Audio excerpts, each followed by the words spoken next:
想整一個新嘅菜式烤焗乳鴿，咁啊3個人一人一隻咯。咁好簡單啫，咁啊乳鴿就買冰鮮㗎啦，買翻嚟之後洗乾淨咗之後就抹乾水佢啦。隻乳鴿隻腳咧就唔要㗎啦，咁啊就切咗佢。咁但係又唔好切太上喎，因為唔想啲皮縮，咁啊可以切低少少。醃佢嘅咧就係用個好簡單嘅方法啫，純粹落鹽、落黑椒。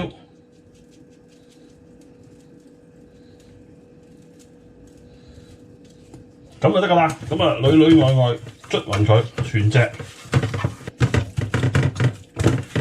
咁啊醃翻佢幾粒鐘咯，都醃咗2-3個鐘頭之後咧，咁我而家就 preheat 緊個焗爐，因為佢乳鴿細隻啊，咁就所以咧就唔可以焗好耐，焗好耐佢就散㗎啦，裏邊又太熟㗎啦。但係你又唔可以個皮唔脆又唔好食㗎嘛，咁所以個皮要猛火焗佢。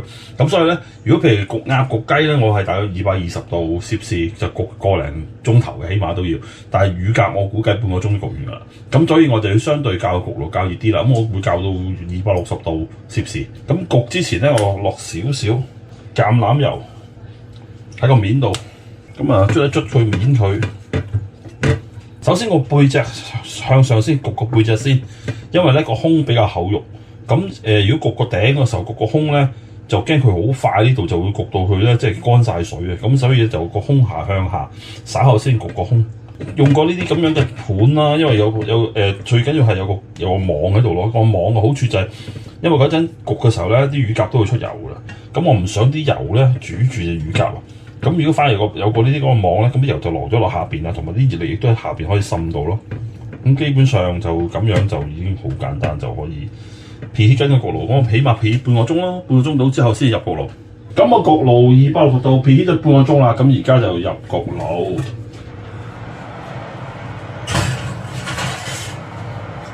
咁就 set 15分鐘先，15分鐘後睇下咩樣。夠咗15分鐘之後咧，就攞佢出嚟。哇！睇下好靚仔啊，啲顏色。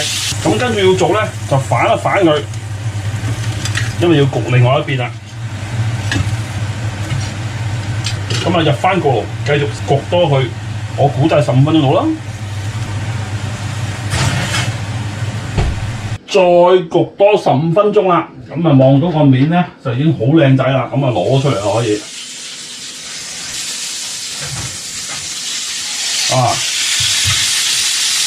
咁啊唞一唞先 ，rest 一陣間 ，rest 翻佢5分鐘到 ，rest 一陣間之後咧，咁啊3隻乳鴿就上碟，即係好易整咯，鹽黑椒啫嘛。連埋一啲沙律菜，嗰啲薯條，咁呢一個就係一個好豐富嘅晚餐咯。咁我開餐啦，拜拜。